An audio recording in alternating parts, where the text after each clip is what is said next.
Hey everybody, Kel here. Welcome back to the Berlin apartment.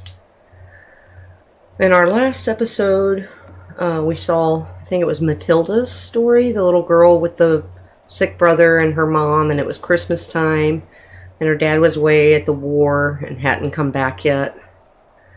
And she used a bunch of odds and ends to decorate and make the place feel cozy while her mom made their Christmas dinner. And her little brother played the recorder for them, and then the episode ended. I feel like that one was a bit shorter than the others, but it was still super cute. So let's get back into it and see what story we get to experience today. Thanks so much for stopping by. Appreciate it. Let's do it. Can we do that again? Every night? Please, please. You come up with something. You're already in the second grade. Okay. So, this typewriter once belonged to a great author. No, an astronaut. Maybe both can be true. Interferences from Orbit, 1967. You know what, Antonia? This looks pretty good so far. Well, for the 5th draft. If I could just keep my eyes open for another hour or two. Maybe then I'd manage to rewrite the beginning again. Especially with all those wonderful suggestions from up on high.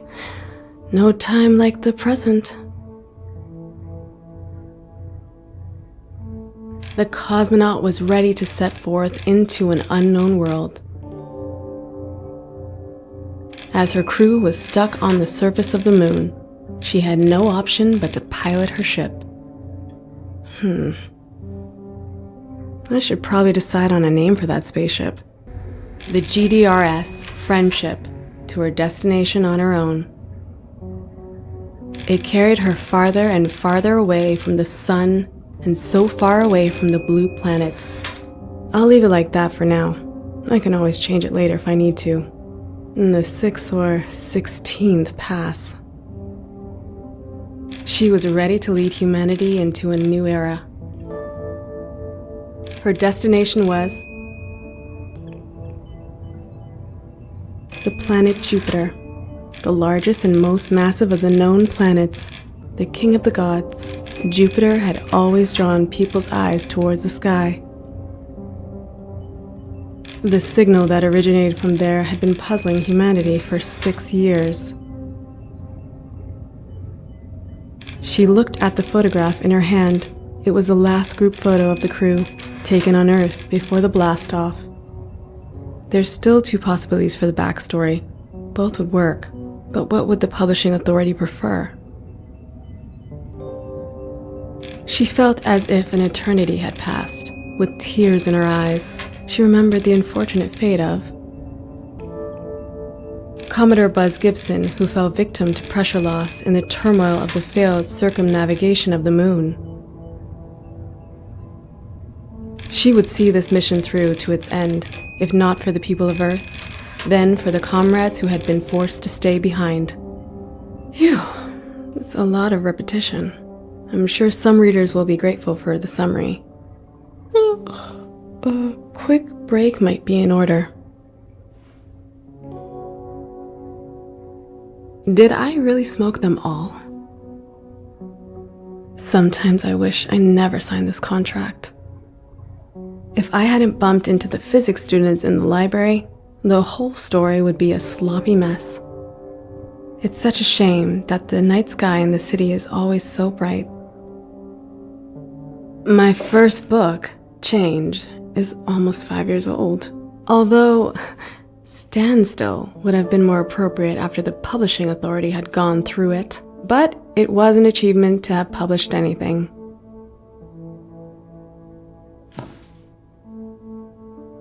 The Russian authors have got the hang of it. Mom was always so proud of Dad's achievements. I always wondered whether she even really liked his books.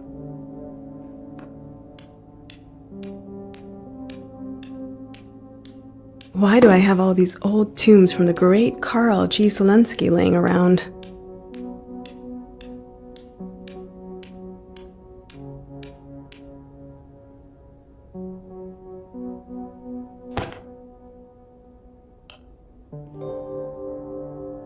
I'm quite proud of the story structure. The plot is relatively complex, and it's still accessible. Huh? What? Stay calm. You're just a bit tired. Warning, warning. Pilot to the bridge. Interstellar objects in close range.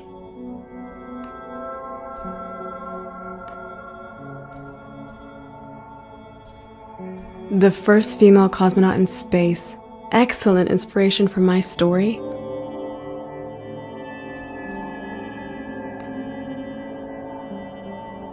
Okay, this is not strange at all.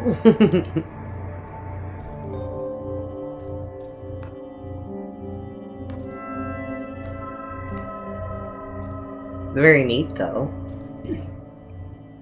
And she definitely has a creative imagination. I can give her that.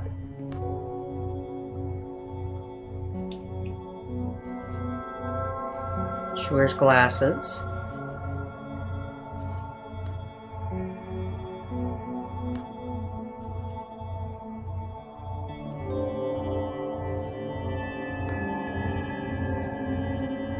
I don't always get around to cleaning when I'm busy writing.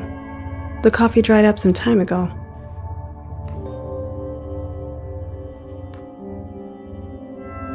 It's weird. Boing.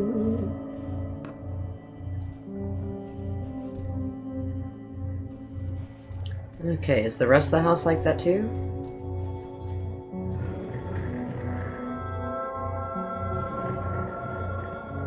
No, it just spins the same way. Alright. Oh, hello.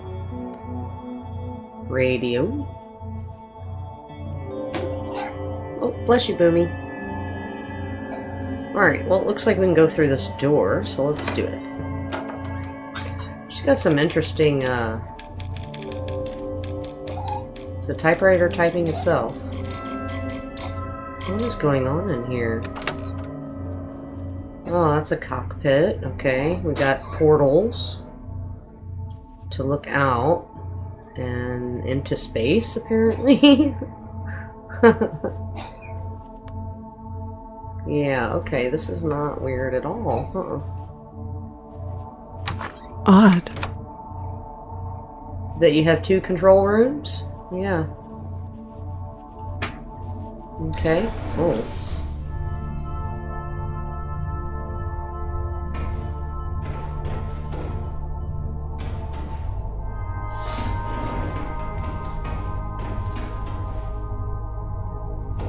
Let's see. What happened? The cosmonaut had almost left the asteroid belt. The last few rocks streaked past dangerously close to the ship. She had to take action.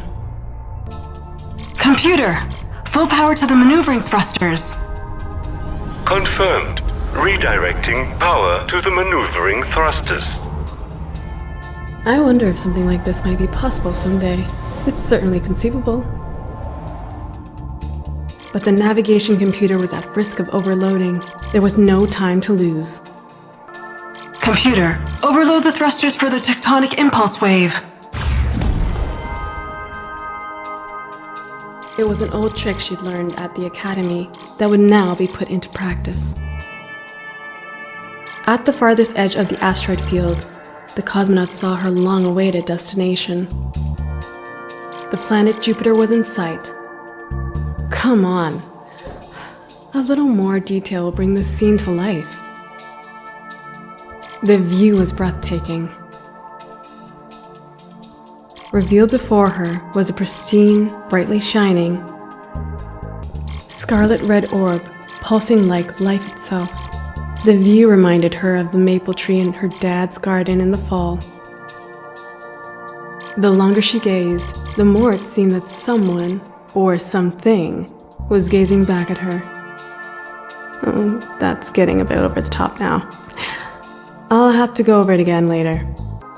The surface of the planet was calm, smooth, and still like the ocean on a windless night.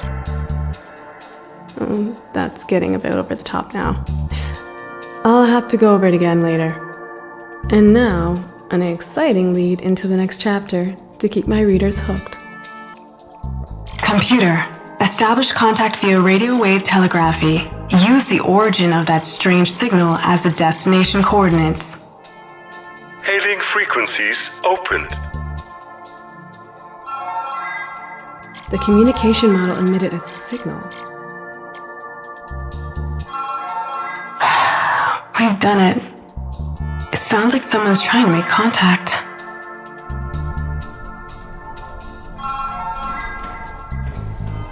We've almost left the asteroid belt. Not much farther now.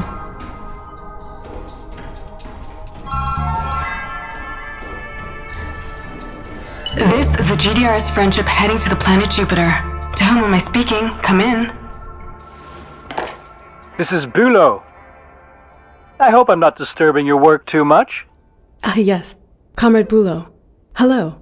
I was actually just about to take a break. Oh, the new revision is almost complete. Yes, exactly.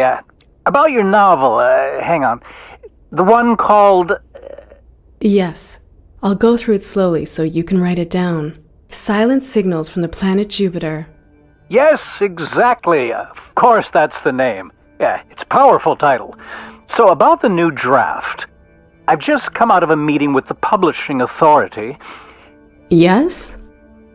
Unfortunately, there are still one or two issues. You know what they're like. It's nothing personal. Yeah, I know. First of all, regarding the main character and the idea of a female cosmonaut, think about character leads like Yuri Gagarin. People just relate more to male protagonists. Well, I think... And then we thought about it a little and wondered whether contacting an alien civilization by radio might also not just be very reckless. Imagine what would happen if there was an enemy of the state on the other end. But it all revolves around that. That's the core of the entire story, and the book is almost finished now. It will only be finished once the approval procedure's complete. Zelinsky, you have to deliver now. Yes. Maybe you could contact your father, Carl. Because he did everything you told him to, but the book is almost finished. Excuse me? Miss Zelinsky? That's fine, Comrade Bulow. I'll take care of it without my father. What a disaster. They want me to change everything. How am I even supposed to manage that? I have to pull myself together now, or else everything will blow up in my face. Attention. Fluctuation in the fabric of space-time. Danger. Danger. Back to the bridge. Okay, so she's just very creative because this is her book brought to life, basically. And sucks, she has to practically rewrite everything. The GDRS Friendship had run into massive turbulence. It almost seemed like the fabric that made up interplanetary space was being torn apart.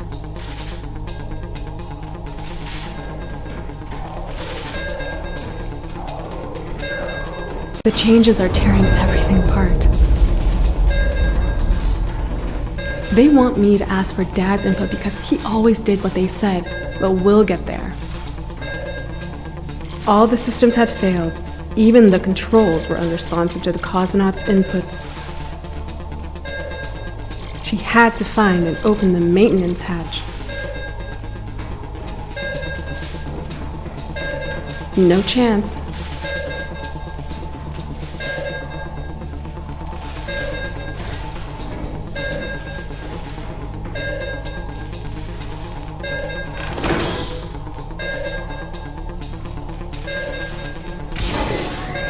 The maintenance hatch. What a mess. Right. Stay calm. We can do it. What did Bulow say? No female protagonist. Contact is too dangerous. Where do I start? What if I just changed? Maybe I can appease Bulow if I change the flashback into the cosmonaut's past in chapter 4? And maybe if the female main character isn't quite as independent. But if I change that, It will obviously impact everything that happens later. Oh geez, the simplest chain reaction. A cascade, a butterfly effect. Maybe it would be better to go to chapter 5 and change the focus here. I was never keen on the orbiting of the moon anyway. The crew instead had problems with... The crew could be attacked by... capitalistic coursers. Pirates under the flag of the class trader. They steal money from our heroes, and that would also give me an explanation for the lack of fuel. Will that help though? The core of the story is supposed to be about something completely different. Come on, Antonia. Let your imagination run wild again. What if we spice up the story with real science fiction elements like the end just doesn't take place. It has taken place and will take place again. There are multiple dimensions at different points in time, and everything is happening at the same time. And then again, at the same time it doesn't. It's only getting more complicated. Don't let it drive you crazy, Antonia. Concentrate on the core of the story. The core.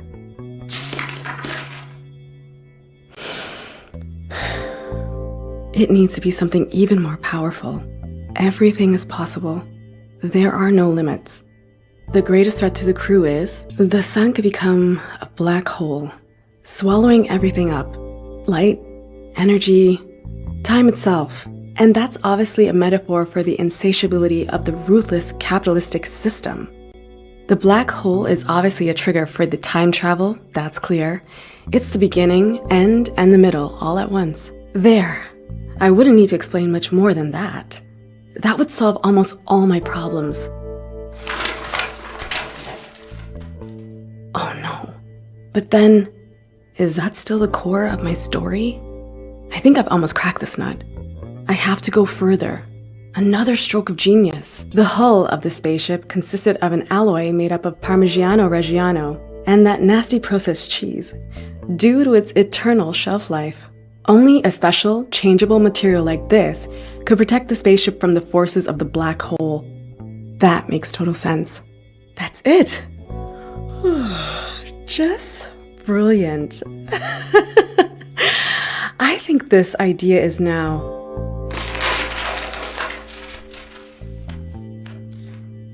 complete garbage. I'm officially at the end of my rope. I'm breaking more than I'm fixing at the moment. What would Dad do now? I want to tell a story in which people surpass their own abilities. That's the core of the story. I need to keep a cool head and think. Coffee. Yes, I need coffee. My last chance. Do I even have any left? I guess we'll find out. Fortunately, the essential themes will hold the story together. Alright, let's go see if we can find the coffee pot.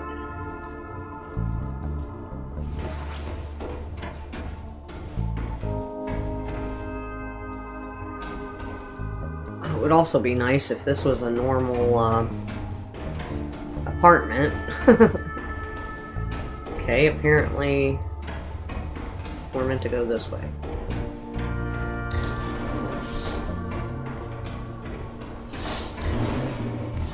I can't get Bulo's comments out of my head. Convenient. Coffee sign. It's very creative, I'll give it that. But I was hoping more for Every story has an ending. Like this one, for example. This would be the part of the ship that was seized by the space pirates and sold in the West. I was hoping for more like a real life story, not her book writing.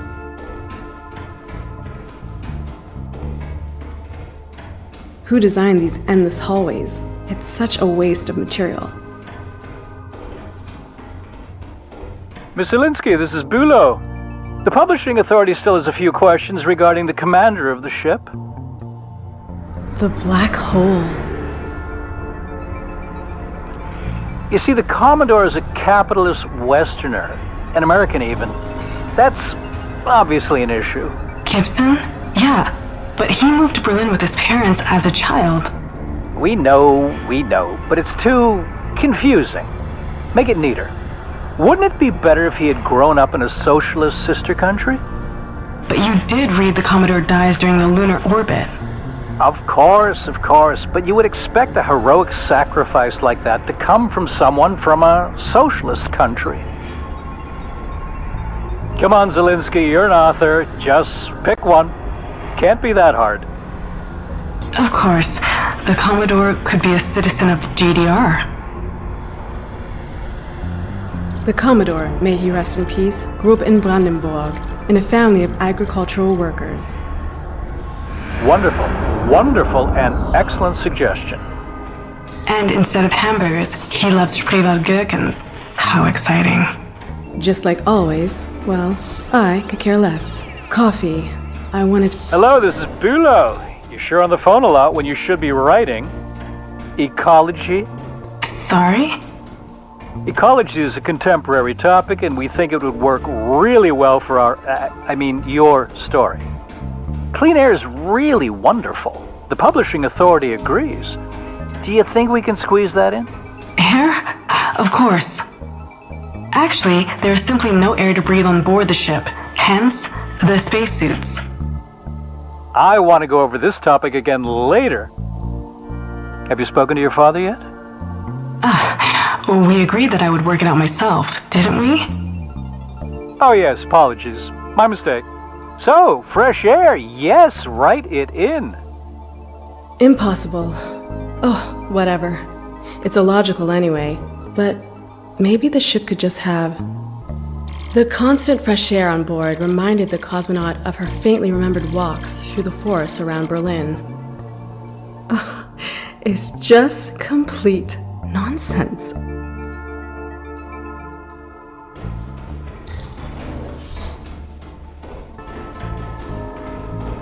I would really like to Bulow find again. About the spacesuits. where the coffee is. The way you've described them, it's just... I can't get the image of the suits from those silly American films out of my head. Excuse me? What? It would be bad if other readers also think of an American. I mean, in terms of appearance. Because of the spacesuit. We have to do something to help them there. I mean, you, as the author, have to do something. Look, the suit that Yuri Gagarin wore, that had a special... something. What's it called again? Aesthetic? Yes, exactly. Aesthetic. Very apt. Goodbye. It's like being in a madhouse. I think I'm beginning to understand how Dad must have felt. The cosmonaut wore her comfortable SK-6 spacesuit, the bright orange of the outer material manufactured by tireless workers' hands. Gave her a sense of safety and security. It reminded her of home. A good feeling. Even a plant-based air filtration system won't be of any help. How is anyone supposed to form a clear thought when they're constantly being interrupted? My beautiful SK-6 has a long and rich history. It's a good thing that Bulow and I were able to clarify this. The spacesuits can stay.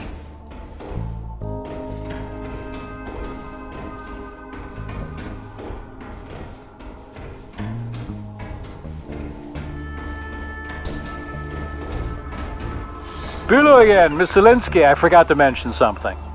In Chapter 9, there's reference to the ship being armed with these nuclear warheads. That's right, they're used in Chapter 12 in... We know. Only do you not think that these days, I mean, just the word nuclear triggers some pretty strong feelings? I once had a similar discussion with your father. Yes, and in the future, these once deadly weapons are used peacefully and demonstrate how humanity as a whole has evolved. It's important, Bulow. Bulow? Are you still there? Cut the nuclear weapons, or the publishing authority will cut your book. Despite sufficient capacity, the ship obviously did not carry any nuclear warheads. Where you may have once found deadly weapons, you would now only find the socialist drive for world peace and boundless love. All of these changes are a nightmare. I have to focus and keep the core of my message. I need a break. And then I'll start a respectable career, I think.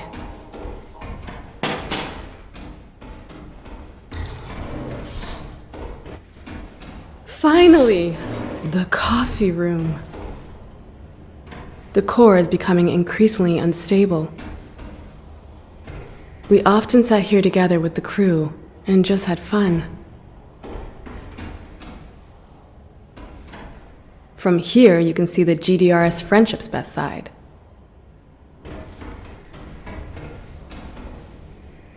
No more rounds of double cup late into the night, I guess. We finally found the coffee.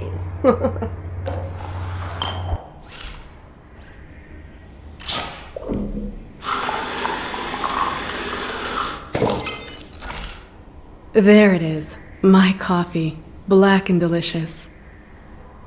Ah, just what I needed.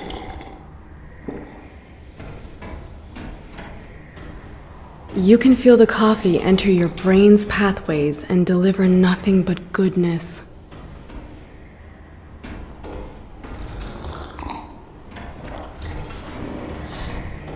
A little boost of energy was exactly what I needed. Back to work. Bulo and the Publishing Authority are a disaster, but I'm not giving up yet. The core of the story is damaged, but it's still there. Nothing has been in vain, as long as I keep the core of my message. Miss Linsky, I have good news. The Publishing Authority has suggested that we get your father in on the project. Sorry? Your father is an accredited author. The Publishing Authority trusts him. He could help us. He could especially help you. Bulo, you can't do that. All I'm saying is the Publishing Authority's patience has its limits. They could still reject the book. And, if I'm being honest, the decision's already been made. The manuscript is already with your father. Excuse me? What? I know it isn't easy, but I'm sure that this is the right path forward now. Oh, of course. Fantastic. We're in agreement then. Bulo! You've got to be kidding me. This is bullshit. I'm sure I can persuade Dad to keep his hands off it. But then they'll make me write loop after loop until nothing is left of the core at all. If the core of the story is really this important to me, then Dad can put his name on the book, and maybe it will get through that way. But then, what about me?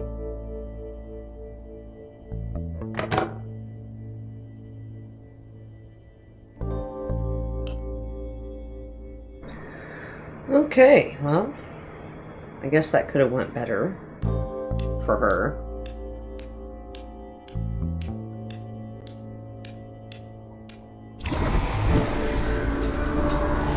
That's KARL. It stands for Kinetic Artificial Repair Lead. It's a maintenance robot.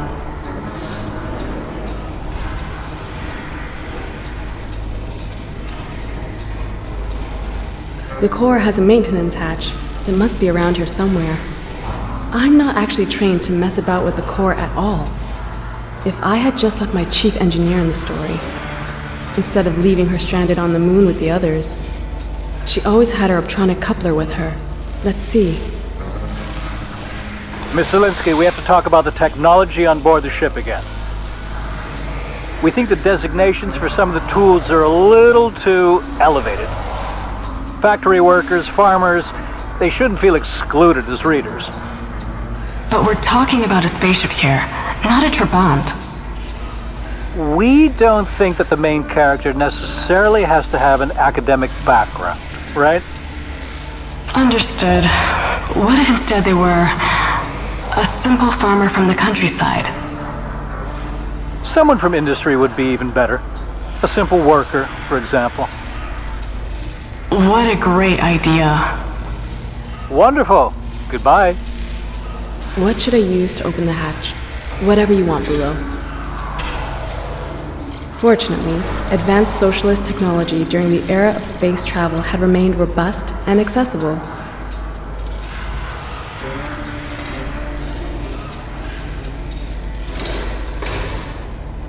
She had to redirect the energy to stabilize the core. There were 2 switches behind the hatch. One of the main systems had to be deactivated. She could choose between the life support systems and the lighting. The cosmonaut didn't waste much time choosing.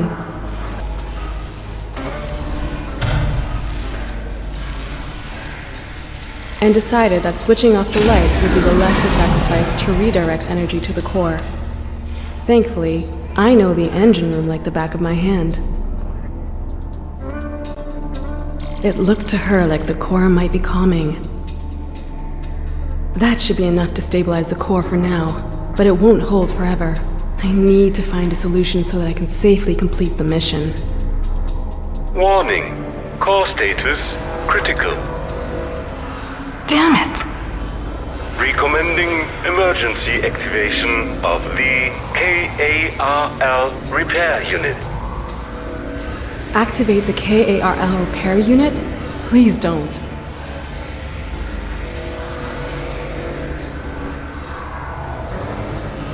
The core is completely out of control. I'm not getting any further here.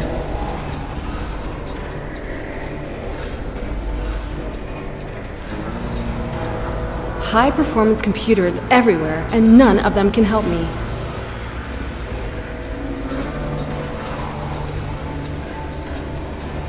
The professor's research will have been for nothing if I don't stabilize the core. Professor Palembe's hydroponic garden, completely useless now. Thank you, Bulo, for the brilliant idea of using them to clean the air. I know Bulo wants me to ask Dad for help, but I have to do it myself. Activating KARL would mean admitting failure. Everyone says I'm lucky to be the daughter of such a famous author. It's just that the author in question is a stooge of the system. I will lose my shit if this telephone rings again.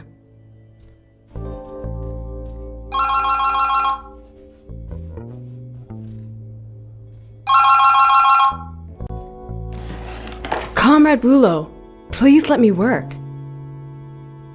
Tony? Hello, it's me, Dad. I wanted to see how you're doing with all the chaos. Dad, this is a really bad time to call. I just wanted to ask one thing. Was it your idea to send me the manuscript, or was it Bulo's? Honestly, it was Bulo's idea. That's what I thought. Bulo, you dog. Dad, listen. I have to do this myself. This has to be something meaningful. And even if I'm not sure how right now, I have to do this on my own. I've read it. What you wrote. The manuscript. It's really good. Sorry? It has so much to say about us. About everything. It has a true core. But they'll never let it through with your name on it. You know that. That's why you're out of time. The core is already severely damaged. It risks destroying the entire ship. But how are we going to complete the mission without the core? What do you think is the most important thing about this mission? You will have to make a decision. I want to send a message to the world. I have to protect the core. That's what makes you different from me. Where I caved, you stood strong. I'm proud of you. That means you'll need my help. I'll save the core for you. But you will not witness the end of the mission. All of this, nobody will be able to take it away from you. You will change something.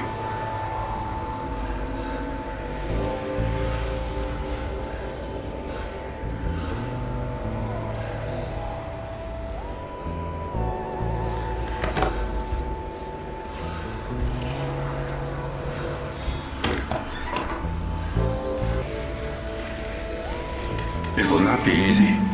Was it ever easy? The core cannot be saved anymore. You have to release it from its anchoring. Then we will eject it into space through the airlock. The core? That's the reason I'm even here.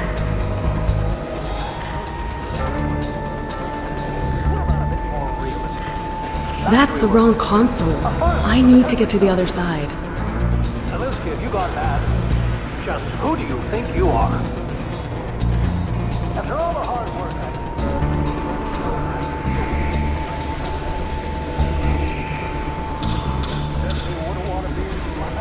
It contains everything that was important to me.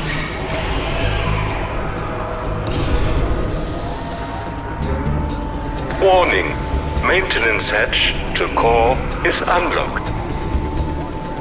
The anchoring has been released. The core is now free. I'm sorry. Believe me. I understand what this means to you. I know what I have to do. The cosmonaut. Let it go. No! No, Dad! You were doomed from the start. It is always the same. I won't give up the core. Our mission is pointless without it. The core isn't the problem. It's me. Tony, what are you doing? We need another pilot. Someone who can guide the ship to its destination. Someone with experience. Someone popular and unsuspicious. Someone they might leave in peace. You mean? You. That is not right. It's your mission. Dad, this is how it has to be. We'll write your name on the book, and maybe you can get everything through somehow. Your name will be erased. No one will know you were connected with it in any way. I know. And that's exactly the point. It's the only way. Antonia. I once told you that your books were garbage.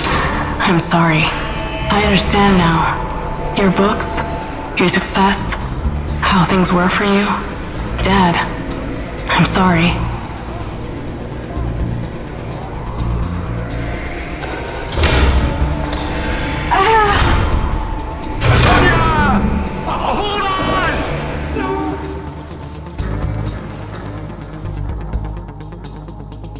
You can finish it, Dad. I know you have it in you. You always had the one talent that I lack.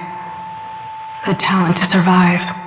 And together, we'll achieve something that we would have probably never managed alone. Maybe we'll manage to really change something. When you make up a story, you're always taking on a bit of a person you're telling the story about. This is really how it is.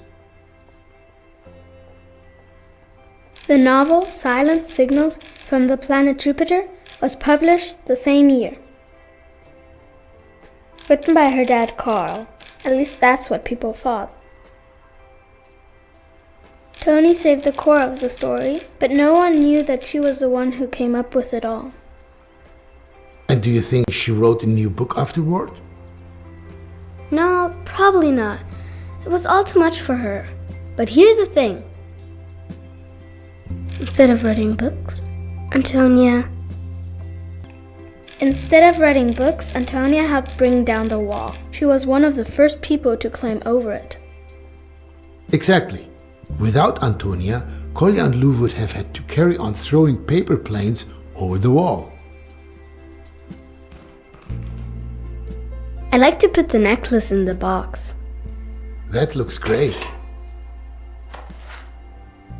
For Tony. The freedom fighter.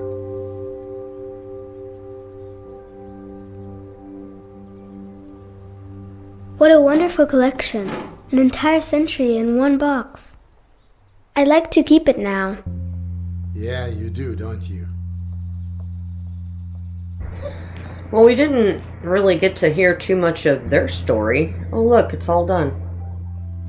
Well, except for that. But the room looks amazing. Come on, I'll show you something. Hang on, I want to look around first. So there's the... It's got to be a toad lily. Yeah, the toad lily. That's Jakob's blue backpack. Oh, there's a paper plane. Time capsule. Yeah, I know, I'm holding it. Okay. Wow, everything is just white. This is the room we originally came in. Yeah, I don't want the radio.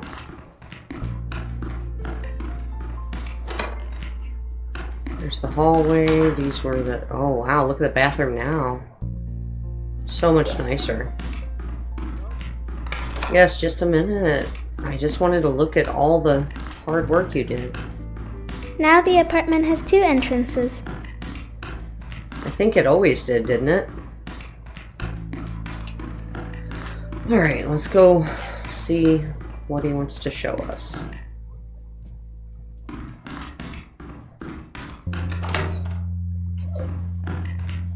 I found the perfect hidey hole.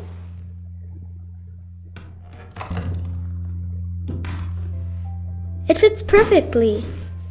Wait. I have an idea. We should hide something of our own here in the apartment too. Okay. Oh yeah! Make the story complete. Do you mean someone will find my wall drawings eventually? Definitely.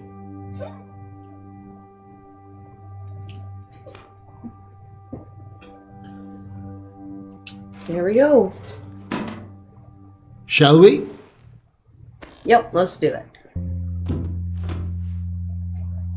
Such a cute game.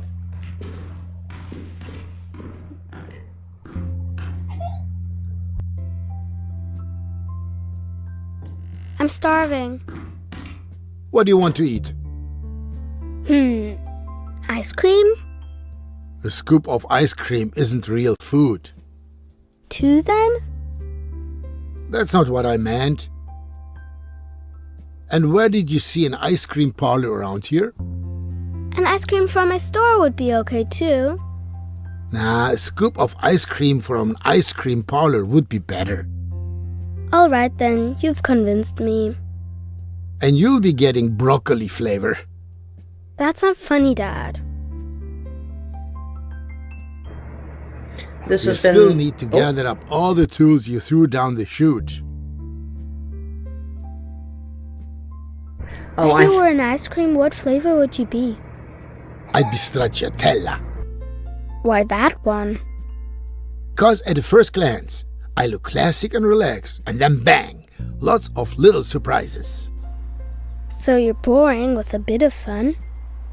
I'm reliable but not predictable. I think you're like vanilla. Hey, don't ruin the surprise. But that's such a typical dad flavor. And what are you?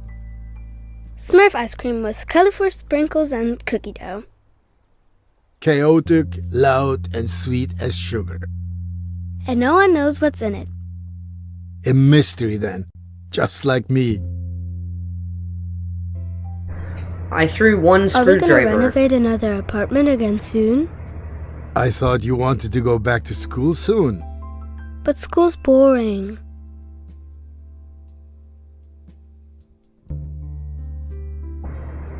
Are you guys finished now? Can I talk? Alright, you guys. This has been the Berlin Apartment. Super cute game. I really enjoyed it. Except for that last story. It was kind of meh for me. It was creative. I will give them that. But it was just too far out there. Anyway, hopefully you really enjoyed the series. I know I did. I had a great time playing it. And hopefully I'll catch you in whatever we replace this one with. Guys, take care of yourselves. Enjoy the rest of your day, evening, night, whatever it may be for you. And until next time.